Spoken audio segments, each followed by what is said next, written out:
Well, sorry, I was coughing actually, but it's not coronavirus, I think.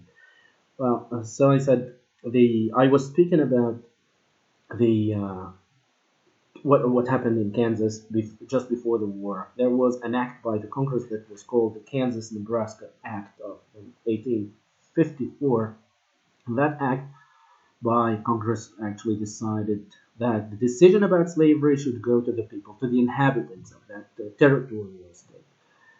And so it was an attempt to have a final solution. So to say that the people should decide and that's all. I mean, if people want slavery, they will have slavery. If people do not want slavery, of course, slavery will be abolished. But it was an attempt, of course, to come to a solution.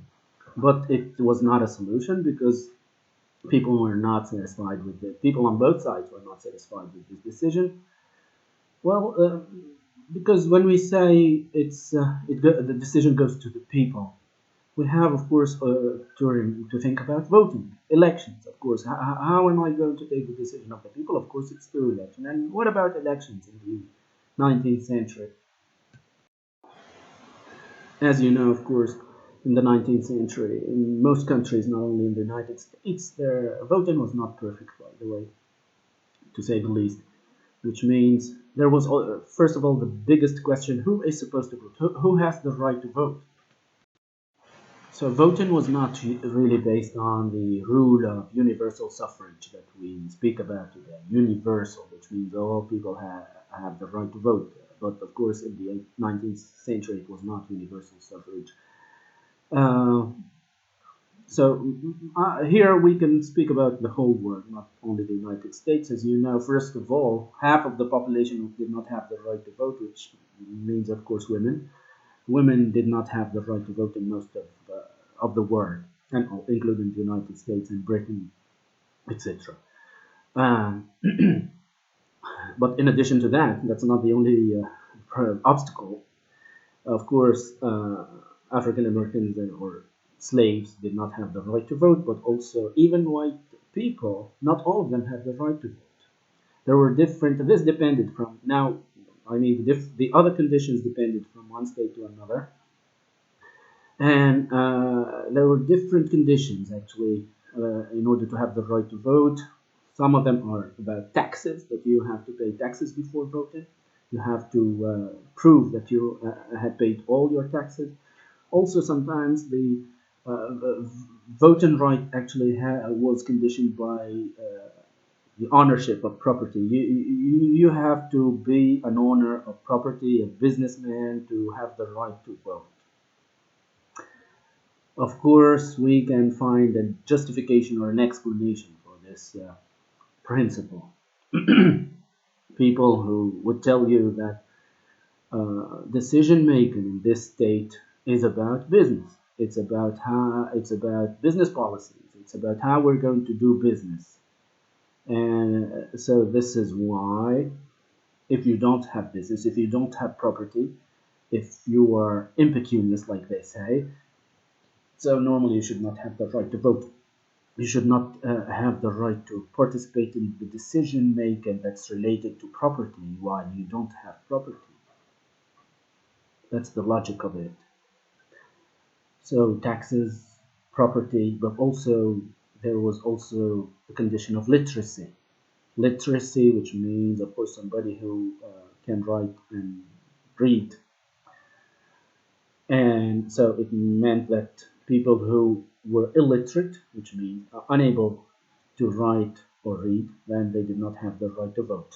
Of course, you can also think about how to explain and how to justify also this principle. Today, in this modern or postmodern world, we speak about universal suffrage, and that's now you understand why we call it universal suffrage, which means it's not conditioned by literacy, by property ownership, by gender, if you are man or woman, by the color of your skin, etc. So that's why we call it universal suffrage. By the way, just between parentheses, women had acquired the right to vote in the United States in 1920 with a new amendment to the U.S. Constitution. And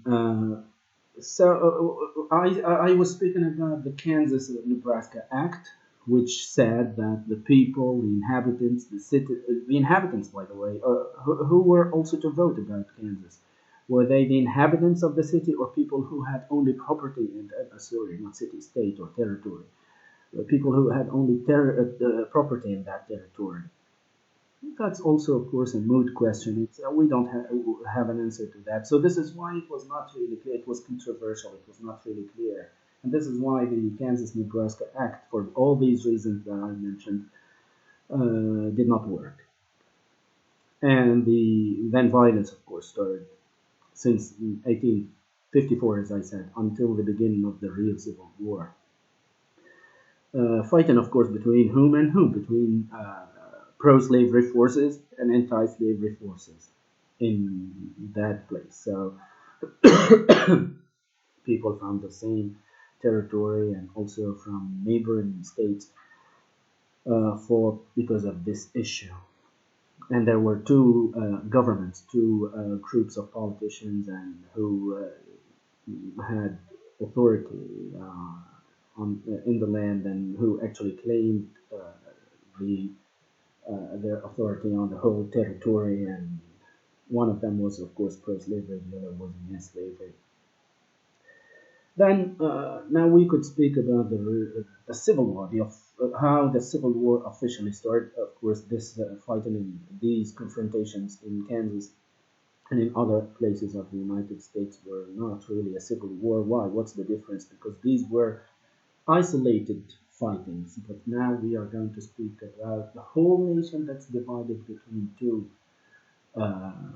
antagonistic forces. And how was the war ignited, like we say?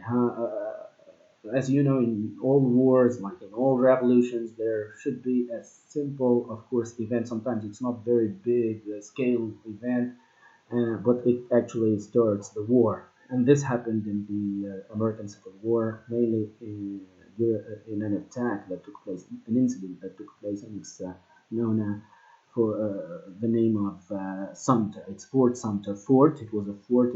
There was an attack on a fort that's called Fort Sumter, Sunter, and this took place in the beginning of 1891. But before we speak about this first battle, or it was rather not really a battle but an attack, a sneak attack probably. So why tension rose even more? I told you before it was mainly with the election of Abraham Lincoln. You know the person of Abraham Lincoln and his biography. You have to read more about him. This man, of course, was an anti-slavery activist. He rose from poverty. He became a lawyer and then a senator, but he was an outspoken abolitionist. Let's say he was an outspoken abolitionist, and so people knew him before he became president. Everyone knew him, and then, of course, when he became president, states in the South were alarmed, and now South Carolina mainly started with South Carolina immediately after his victory in November 1860. November 1860, then South Carolina actually summoned its council in a national convention inside the state and or in a state convention and took the immediate decision to secede, that is, to leave the Union, to secede, SECEDE, secession, which means leaving the Union. And as I told you before, South Carolina, politicians and decision makers in South Carolina had always thought that it was their full right to leave or to stay in the Union.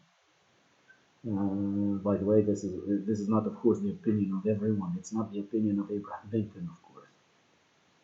And the proof is that Abraham Lincoln, after this decision, he considered it to be rebellion. rebellion against the federal government and against the union. So as the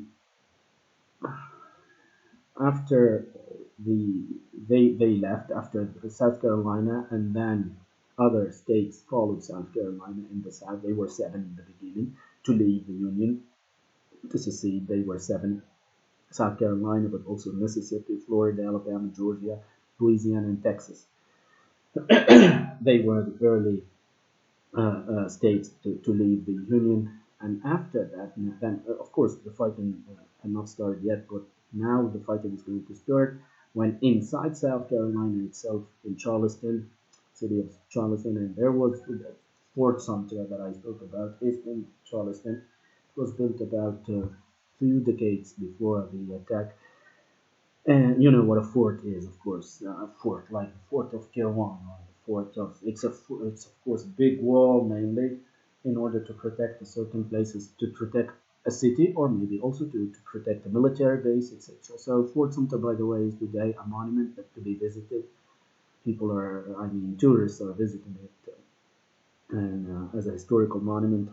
It was also used in the during the WW2, and uh, that attack, what was the attack? It was an attack. Of course, these states that left the United States of America, they called themselves. They created a new. They established a new union that's called the Confederacy, or the Confederate States. And now they organized themselves as a state. Of course, they had an army, a capital, which later was moved to Richmond in Virginia, a president also, and they had every, so they wanted to be a free state, United States of the South. And the first attack, they wanted, of course, to dismiss the Union forces from South Carolina. This happened in Fort Sumter, which belonged to South Carolina, where the Union forces existed inside this fort, and it was attacked on April the 12th, 1861. So you see, Lincoln was elected by the end of 1860, and in April, spring of 1861, the first attack took place, and the there was disbalance of forces actually, because inside the fort there were just tens of soldiers, of Union soldiers, but the attackers were thousands, and of course then they vanquished their enemies, and the fort was yielded to the Confederate forces. Uh, so you see, you can imagine, of course, how this first move was very provocative to Abraham Lincoln and to the federal government. So now, uh, Abraham Lincoln, of course, was going to react to this. His first reaction, by the way, and this is also an extremely important matter that we need to focus upon, is that the federal government and Abraham Lincoln himself underestimated the forces of the South for many reasons. Of course, for the reasons that we already mentioned concerning, of course, the disparity between South and North. That the North was much more developed, powerful, wealthier, etc. But also it was the rebellion, what he called rebellion, by the way. In the beginning, it was not called even a war; it was called a rebellion, and this is part of the underestimation, by the way. Rebellion means, of course, when you have just a small group of people inside the nation who are rebelling, who are making trouble, and then you are going to keep them down very easily using your full force. But this was not the case. This is what he used to think. I mean, this is where I'm speaking about Lincoln. So he summoned about 70 in the beginning, the very beginning after Fort Sumter. He summoned about 75,000 soldiers, and only for 90 days, for 3 months, he said, which meant that he thought that he was going to be able to finish them off and to control them in just 90 days, and with only 75,000 soldiers. But he failed, of course. and it did not last 90 days. It lasted about over 4 years, as you know.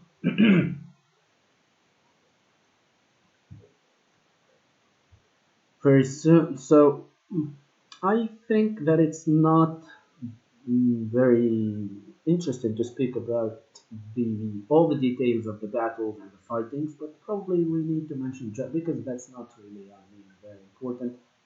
Well, probably we could actually speak mainly about the most important battles, but also about how the whole war was played out, how it proceeded. Let me, in my interpretation, because as you know, of course, we may have different interpretations of history and of war. That's a fact. I mean, whenever a war happens anywhere in the world, you would have different readings of that war. Even when it comes to the losers and the winners, losing and winning a war, that I mean, interpretation depends on the person, and because there are also the famous saying that in a war, all people lose. No, there's no winner. Everyone is losing. Everyone is a loser in a war. And this is, of course, obviously a pacifistic point of view. So I believe that in the beginning of the war, the Union forces failed. They were beaten by the South, and mainly for the underestimation that I spoke about. So the South was winning, and the South was beating the North many battles. Of course, this doesn't mean that the South did not actually have great losses. With each battle, actually, there were great losses, many deaths on both sides, thousands of deaths on both sides. But the North, when I say the North failed, it means I believe that the North did not achieve its goals. The goals were not achieved, that the objectives of that reaction were not achieved. So this is why I call it a failure. But at a certain moment, and with a very important battle that took place, then things started to change for the North, and they started to achieve their goals, and they started to win the war. And of course, by the end of the war, as you know, in 1865, of course, they won the war. So let me, before I speak about the battles, some of the battles, not all of them, let me also say that so we divided them into, of course, southern states and northern states, but there were also some states in the middle who did not want to side with the South, although they were slave states. They were slave states and they remained slave states during that period, but they did not want to secede. And they are Kentucky, Maryland, and Missouri. They did not want to leave the Union, so they remained in the Union, the United States of America, although they were slave states. And this is a very delicate situation, actually. Imagine you are a slave state, you are united with free states, and there is a war that's taking place with the South, and the main issue behind that war is slavery.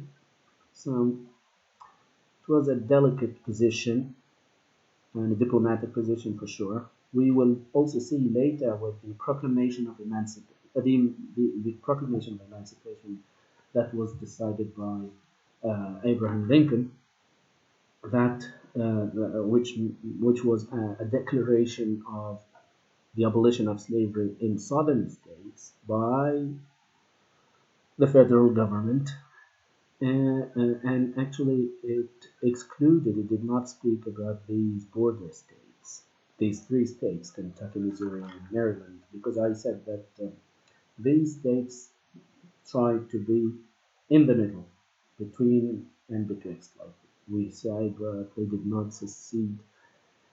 And the issue was very delicate, as I said. So the main first battle after Fort Sumter, the attack on Fort Sumter, which took place on the 12th of April, as we said, 1861. Then in July of the same year, a very important battle, a major battle took place, and it's called the First Battle of Bull Run, Bullrun, and here we could speak about a first real battle, real confrontation between the two armies. And uh, by the way, if to mention some of the major leaders who are today, of course, likely legendary characters in American folklore, one of them was called Stonewall. His nickname, by the way, many of them had nicknames. The Confederate leader was named Stonewall Jackson. Stonewall. Nicknames like it's like an American tradition. It's like in fighting. And another important general was Lee, Robert E. Lee, and he was probably the major leader of the Southern Army. And during this first battle, as I said again, it was rather a failure of the Union.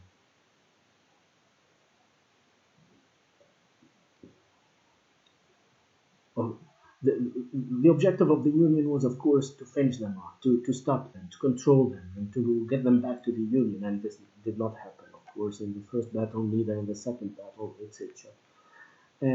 So this is why I call it a failure, I think, of the Union, because they thought it was a simple rebellion and that it's going to be okay very quickly, but it didn't happen. And then Lincoln, of course, realized probably with this first failure, and when his forces actually had to retreat to Washington D.C., back to Washington D.C., the capital.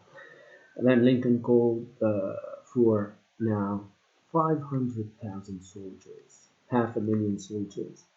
And by the end of the war, historians speak about probably the engagement of 2.5 million soldiers on both sides. A lot of people in the 19th century, you have to imagine that. And over 600,000 deaths, which is also a lot of people in the 19th century. You have to know that of course, this is proportionate with the population of the country and population of the world. This is why, of course, the American Civil War was an extremely important historical landmark in the history of the US.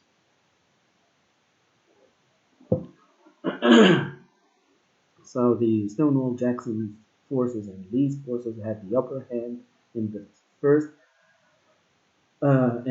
battle of Bull Run, but also in the 7 days battle that took place in June, July 1862. Then we had also a second battle of Bull Run, and again Lee's forces drove the Union forces back again to DC. I'm sorry. And then we could after 2 years of fighting, more than 2 years of fighting, then came probably the first, we could call the first light in the end of the tunnel, uh, probably the first achievement by the Union forces, and it was in the Battle of Antietam, Antietam. And here, uh, it was rather the Confederate forces that had to retreat. By the way, no need to mention the deaths, of course, with each of these, with every battle, of course, there were thousands of deaths on both sides. But who was going to retreat? That was probably, and who was going to be forced to actually to run away? And this time it was for the first time, I believe, there was a retreat of the Union forces. Sorry, of the Confederate forces, of Lee's forces this time.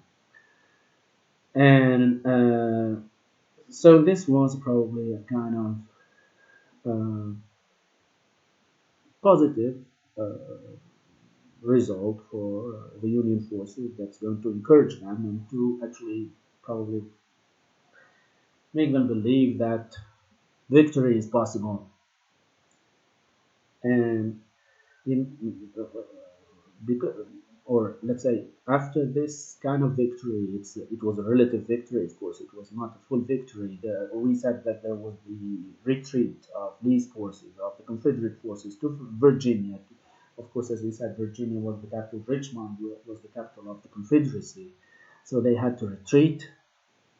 And this was, of course, as I said, a relative victory, first victory of the Union forces. And now Abraham Lincoln, he seized this opportunity to declare something very important, which was the Emancipation Proclamation, or the Proclamation of Emancipation. Emancipation means liberation of slaves, and proclamation. So this took place exactly to have the date. It took place on the 1st of January, the new year, in 1863. On the 1st of January 1863, he took this decision of the Emancipation Proclamation. What does it mean? What's the Proclamation of Emancipation? Or Emancipation Proclamation. Emancipation, to emancipate, to liberate a slave, mainly. And it said that uh, it was a declaration of the abolition of slavery in the South, in all states of the South, because as we said, for Abraham Lincoln, these states in the South did not represent another nation. They were states that belonged to our nation, but they were in rebellion, and we have to fight the rebels. We have to fight these people who are against the federal government. So this is, of course, how he actually took this decision.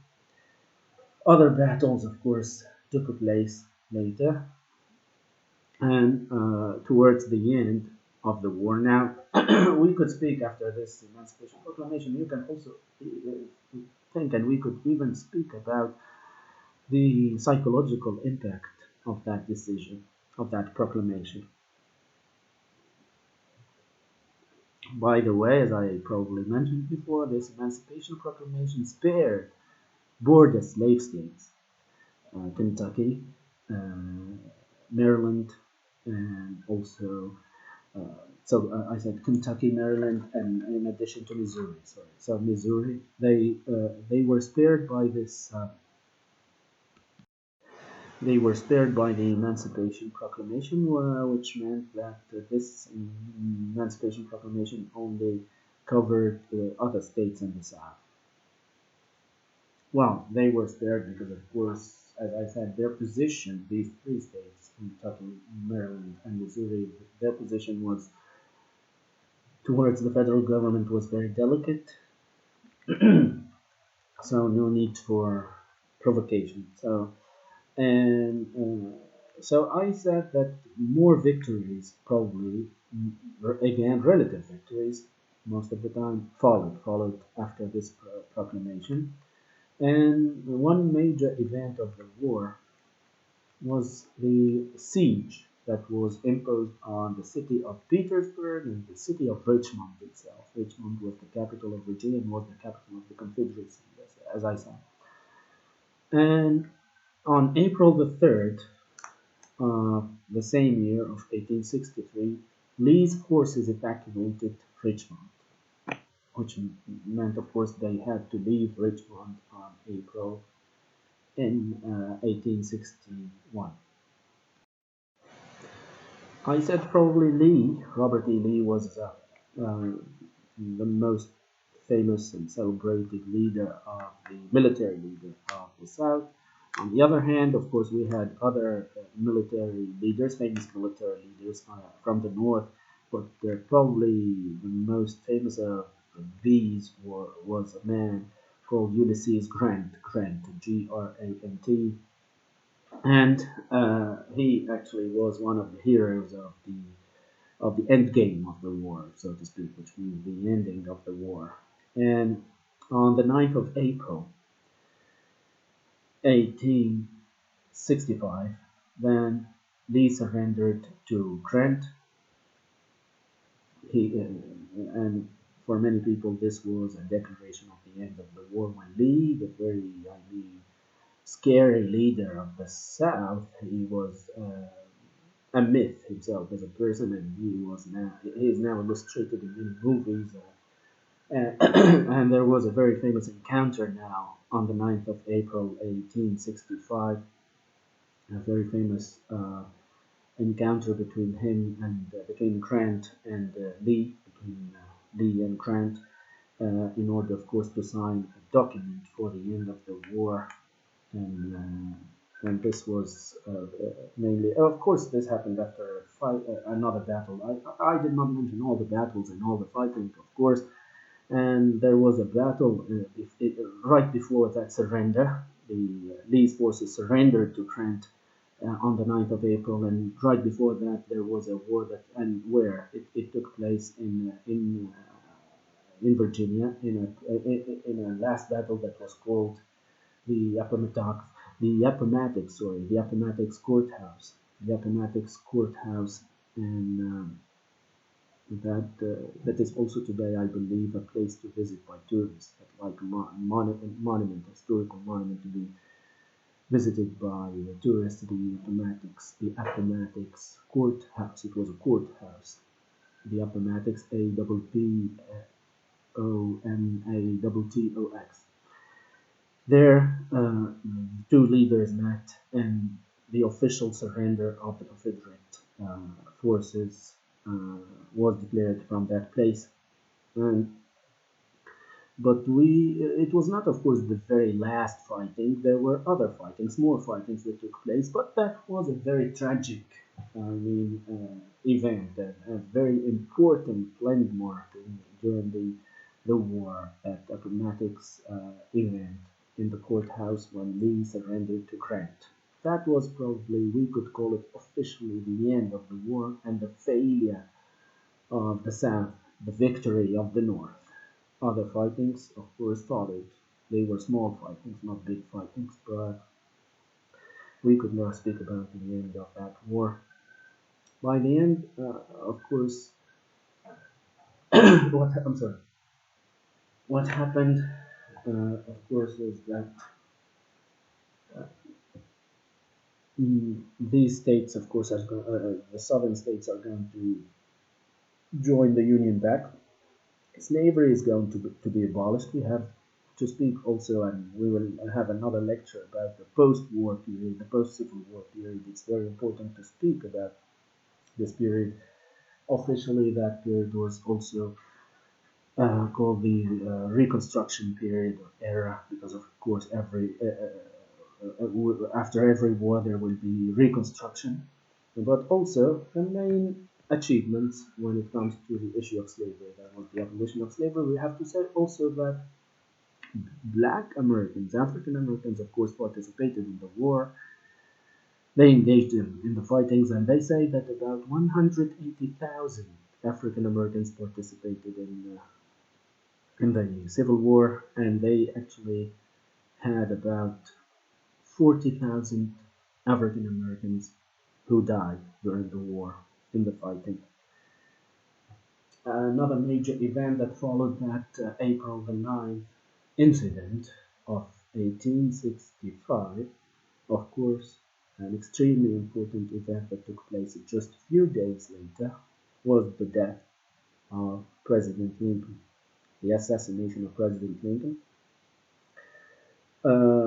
You could say that it was like a desperate move by the South, or by supporters of the South. It took place in Washington, D.C., in a theater, by the way. There were a lot of movies and a lot of books and a lot of stories that were woven around this event. He was assassinated by an actor who was, of course, pro-South, who was a believer in the South. An actor, he was an actor, and Lincoln went actually to theater. The date was exactly, let me see, it was on the 14th of April. So we said the surrender of Lee was on the 9th of April. And on the 14th of April, Lincoln was assassinated when he went to a theater in Washington, D.C. with family. I'm sorry. And he was assassinated by an actor, a famous actor at that time. And this actor was, of course, a supporter of the South forces. And also, people say that the uh, Ulysses Grant, was also invited to the theater, to the play, that was performing at that time. But at the last minute, he decided not to go. This reminds me of a very famous story about Yasser Arafat, by the way, in Tunisia, when in the incident of Hammam al-Shat. You know, Hammam al-Shat incident, if you heard about it, when Israel actually bombarded Hammam al-Shat, the area near Tunis, the capital. And they say that the objective was to kill Yasser Arafat, but they did not kill him at that time. They killed a lot of people, including Palestinians and Tunisians. But I think, I'm not sure, but if I'm wrong, you have to forgive me. I think that Yasser Arafat at that time, again, at the last minute, he decided to go to another event. It was, I think, it was the funerals of some Tunisian minister who died at that time, and he had to go to the funerals, and he avoided being killed by the air raid that the Israeli forces actually conducted in Tunisia, in Hammam al-Shab, the very famous event of Hammam al-Shab. So he was spared. Same thing for General Grant, who was spared. Just, of course, by pure chance. He decided to go and visit family instead of going to theater, and he was not killed with Lincoln. This is what happened. So, just before I finish and I conclude this part of the lecture, let me say that one of the most important results of the Civil War was probably when we speak about the Constitution and when we speak about the legal framework of slavery. Of course, there was abolition of slavery, and mainly I'll finish with this, with the 13th Amendment to the American Constitution. You know that the American Constitution is very short. It's a short document. You can have it. You can see it on the internet and you can read it. But after that document, there were amendments, of course, which means some additions, some modifications to the original text. We speak about amendment to the Constitution, like in the constitutions of any other country in the world. So after the Civil War, there was a new amendment to the Constitution. It was actually enacted in 1865, and it is the 13th Amendment. It spoke about slavery and the abolition of slavery. Let me just read the, the formulation of that amendment because it's very short. So in section 1 it says, as I said, it was enacted in 1865. After the end of the war, or by the end of the war, it has two sections. Section 1 says, neither slavery nor involuntary servitude except as a punishment for crime whereof the party shall have been duly convicted shall exist within the United States or any place subject to their jurisdiction.